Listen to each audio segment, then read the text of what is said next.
লাগাও জোরে তালি, 1 2 3। আমি মরে গেলে তোরা কি করে খাবি বে? হ্যাঁ, আমি মরে গেলে তোরা কি করে খাবি? হ্যাঁ, চিন্তা কর।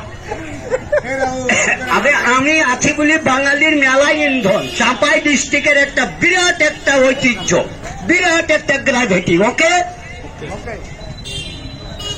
তোর কাছে টাকা নেই, টাকা বিদেশ থেকে আসে আমার নামে, তোরা দিতে পারবি? তোরা তো কিস্তি দিতে পারিস না। নিজের ভাগ্নে আসছে বেড়াইতে, মামির সাথে কথা কইছে, আর মামু বাজার থেকে মাছের ব্যাগ নিয়ে বাড়ি আসছে, দিয়ে বলছে সুবহানাল্লাহ, এটা কে যাবে? গত সপ্তাহের কিস্তি দিনই ফের সালাইসা খারাপ আছে, আর তোর বাড়ি যাওয়ার গুষ্টি বেচি। বাগানে যে হাম কুড়া পেড়ে ভাগনাকে দেখে লুকিয়ে আছে কিস্তির সাহেব মনে করে।